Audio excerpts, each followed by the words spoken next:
menanyakan sesuatu Ustaz terkait tradisi di satu daerah. Tradisi di satu daerah yang eh, entah ini masuk ke dalam syariat atau tidak Ustaz, mohon penjelasan nanti. Itu tradisi di bulan Sya'ban menjelang Ramadan biasanya beberapa tempat di Jawa Timur Ustaz itu ada tradisi nyekar bareng-bareng ke makam Ustaz.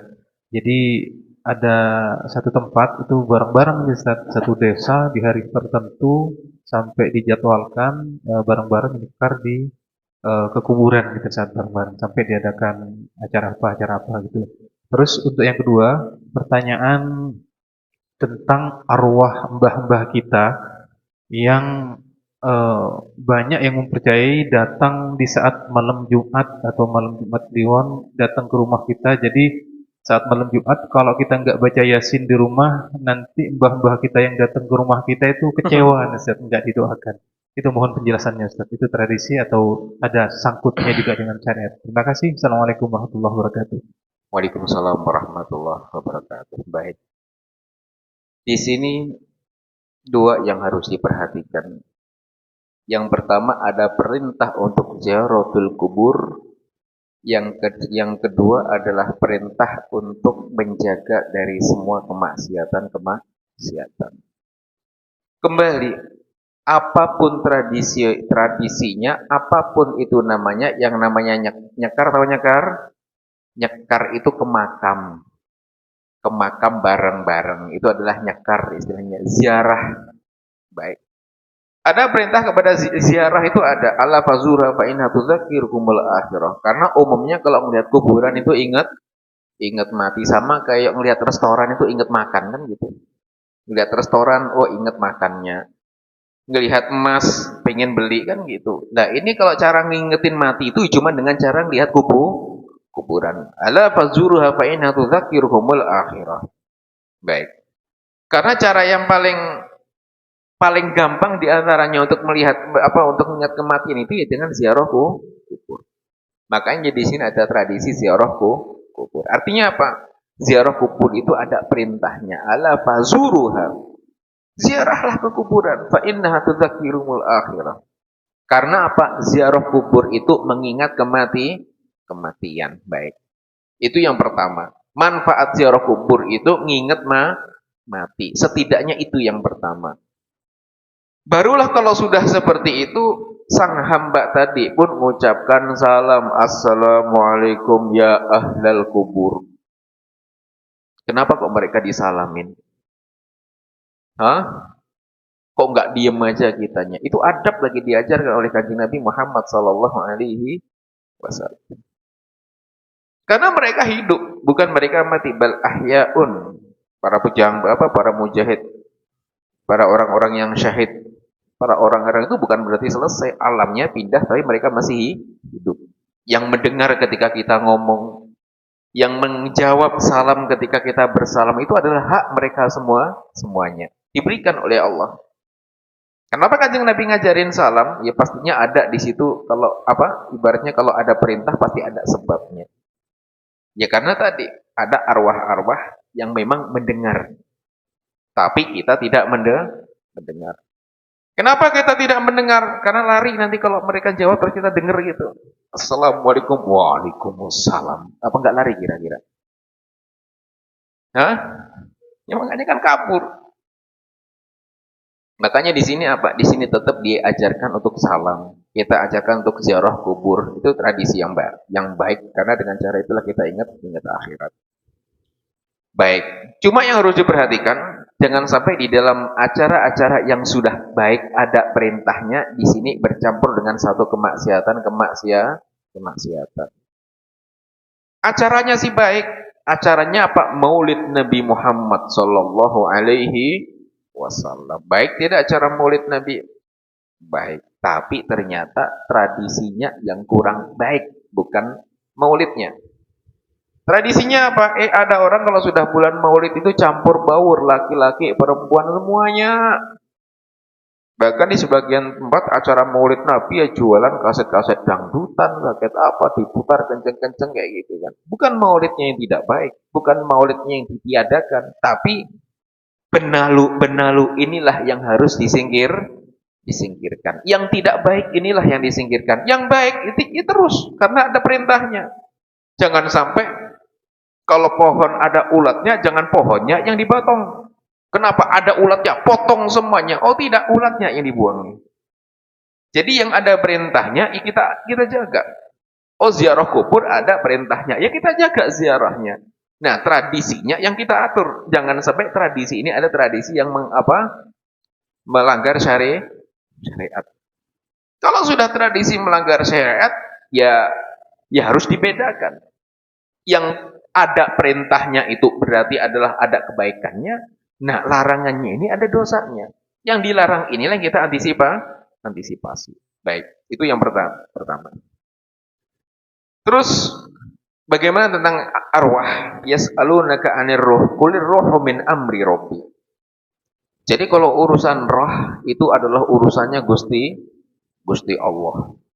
Karena sampai saat ini belum ada roh yang ngasih WA ngabarin ke yang hidup tuh. Saya habis survei dari RT 1 ke RT 2 nih. Belum pernah ada yang ngabari. Cuma Allah memberikan kepada roh-roh tadi adalah kebebasan yang Allah tentukan untuk mereka semuanya. Di antaranya apa? Wala tahsabanna allazina qutilu fi sabilillahi amwatun bal ahya'un 'inda rabbihim yurzaqun. Jangan dikira orang-orang yang mati dalam perang, yang syahid-syahid itu mati, kata Allah. Bal ahya'un, mereka semuanya hidup yang dikasih rizki oleh Gusti Allah. Artinya apa? Mereka hidup. Tapi hidupnya beda dengan kehidupan dunia. Sehingga apa? Alamnya sudah berbeda, kehidupannya juga beda, hobinya juga beda. Hobinya orang hidup di dunia, diantaranya ya ibadah, ya jalan, nengokin keluarga, nengokin tetangga. Itu kalau hobi di dunia. Hobi di alam kubur, apakah jalan-jalan nanti? Oh rohnya hari ini nengokin anaknya yang satunya. Oh besoknya anaknya lagi. Wallahu a'lam bisa. Mungkin Allah kasih kesempatan seperti itu. Tapi artinya apa? Artinya baik roh itu melihat langsung atau tidak langsung, yang pasti mereka semuanya tahu tentang apa yang dilakukan oleh anak-anak keturunannya. Tahu, mungkin jadi kasih bocoran sama malaikatnya mungkin. Anakmu di dunia itu rebutan waris gitu kan. Anakmu kan ada pada zaman Nabi. Ada yang disiksa yang gara-gara apa? Anaknya rebutan warisan. Disiksa orang tuanya. Berarti kan dikasih tahu dulu. Kenapa kamu disiksa? Masa iya tiba-tiba dipukulin tanpa dikasih tahu? Kan pastinya dikasih tahu. Sehingga ketika Kanjeng Nabi lewat di kuburan dengan para sahabat, Kanjeng Nabi berhenti. Sahabat, berhenti sebentar. Baca doa di kuburan jadi, baca doa. Bacalah doa Kanjeng Nabi Muhammad sallallahu alaihi wasallam. Didoakan, dibacain Quran, dibacain ini, bacain sampai yang tadinya teriak-teriak sampai suaranya diam, itu yang namanya mayat di dalam kubur. Kok Kanjeng Nabi bisa? Ya bisa. Kanjeng Nabi bisa melihat apa yang kita tidak bisa lihat, Kanjeng Nabi bisa mendengar apa yang tidak kita bisa dengar. Setelah membaca itu semuanya, Kanjeng Nabi Muhammad sallallahu alaihi wasallam nanya kepada tuh ahli kubur, kamu ngapain teriak-teriak?" "Ya Rasulullah, baru saya dikubur ya Rasulullah. Anak saya sudah rebutan waris, saya digebukin sama malaikat." Artinya apa di sini? Artinya mereka orang-orang tua ini merasakan apa-apa yang disebabkan dan ulah dari yang masih hidup. Makanya jangan sampai ninggalin anak hanya untuk ngirimin siksaan aja. Jadi apa? Ya harus didik dengan anak yang benar, didik dengan anak yang soleh, sehingga apa? Sehingga termasuk yang diharapkan oleh orang yang meninggal, idza mata tu adama in qata'a amal illa min salas. Makanya orang yang meninggal itu masih ada yang diharap. Yang diharap siapa dari yang hidup? Ya tadi anak-anak yang soleh tuh. Yang suka doain, suka ini, suka datengin kuburnya, datang makamnya, mendoakan ininya. Itu yang diharapkan. Jadi kalau anaknya nggak bisa tahlilan, ya jangan diharap nanti ngirimin doa nantinya. Makanya anaknya ajari tahlil. Apa sih tahlil? Doa. Dari sini artinya apa? Jadi Allah memberikan kepada arwah itu alam yang tidak sama seperti alam dunia. Jalan-jalan itu adalah sifat dunia. Nengok dan lainnya adalah sifat dunia. Tapi Allah mungkin akan memberitahu mereka dengan cara Allah sendiri yang. Tapi tetap sebagai seorang mukmin kita harus mengimani yang gaib. Artinya apa? Terlepas dari yang malam Jumat, malam Kemis, malam apa kita diminta untuk apa? Untuk sering membacakan doa untuk apa? Untuk yang sudah meninggal. Fa inna hadiyatal ahya'i lil amwati ad-du'a kata Kanjeng Nabi. Karena hadiahnya orang hidup untuk meninggal itu cuma doa. Dikirimi kue ditanya nggak mau, diem aja. Mau kue nggak Pak? Gitu, diem aja. Kalau mau itu kan repot ya. Pak mau apa? Duit. Nggak ada yang diem aja. Yang diharapkan apa? Cuma satu, doa. Hidup dari yang hidup, hadiah dari yang hidup untuk yang sudah meninggal, katakan di Nabi, ad-doa. Hanya doa. Makanya tradisi doa itu bukan hanya malam Jumat, kalau perlu tahlil itu ya setiap saat. Jangan sampai nungguin seminggu sekali. Butuhnya bukan seminggu sekali. Karena Kanjeng Nabi Muhammad SAW di dalam satu hadisnya apa? Al-mautu fil qabri kal gharikil mutaghawis. Jadi orang kubur, orang mati di kubur itu, kata Kanjeng Nabi, kayak orang tenggelam minta tolong. Saking butuhnya. Kira-kira kalau orang sudah ngepan tenggelam itu ditunggu malam Jumat nanti apa langsung ditolong kira-kira? Udah butuh tuh kayak orang tenggelam tuh. Nanti ya Pak ya, nunggu malam Jumat. Nanti tak tolong. Ini bisa. Ya saat itu juga.